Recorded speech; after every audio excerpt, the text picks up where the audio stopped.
Hey guys, made a video for you yesterday, didn't get a chance to split it up and post it. It has to do with fuel temperature compensation and ignition map compensation based on air temperatures and what the actual coolant temperatures are.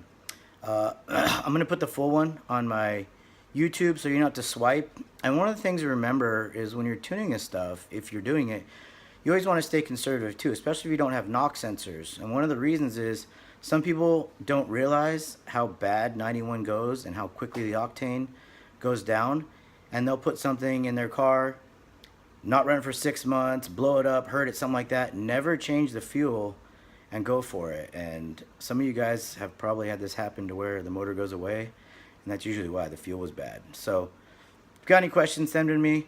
You're gonna swipe on this one to get to all the videos. Sorry it's so long. If you're interested, watch it. If not, don't.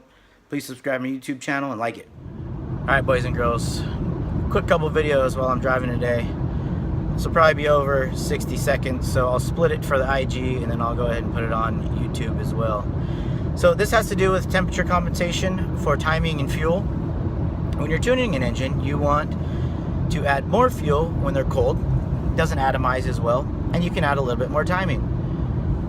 When you're running in a marine application, you can usually get away with more timing, but you also want to add a little more fuel and not get greedy with the timing because of the way they're used. You're using wide open throttle for extended periods of time. You just want to keep it safe.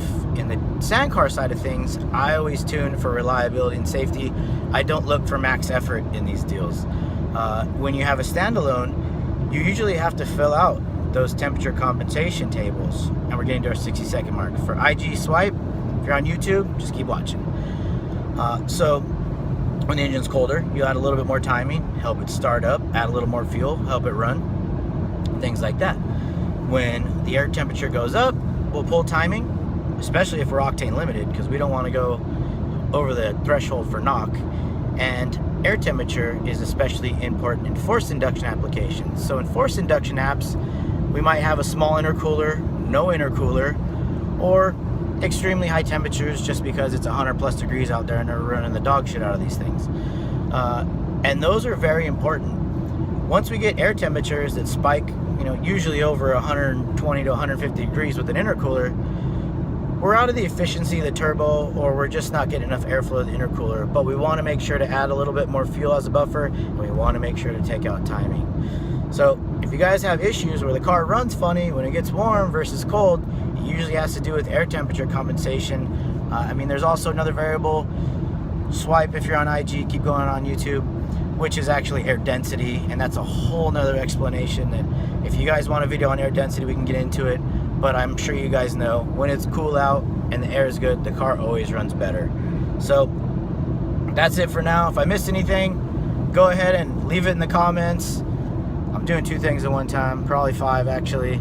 So I try to get it explained as best as I can to you guys, and hopefully you understand it. As always, if you have questions, email me. I usually get to those pretty quickly. You can also send me a direct message on IG. I'd say call me, but my phone rings off the hook now, so that's kind of an issue lately. Have a good day, man. I'm here for you. Let me know what you guys need. All right, later.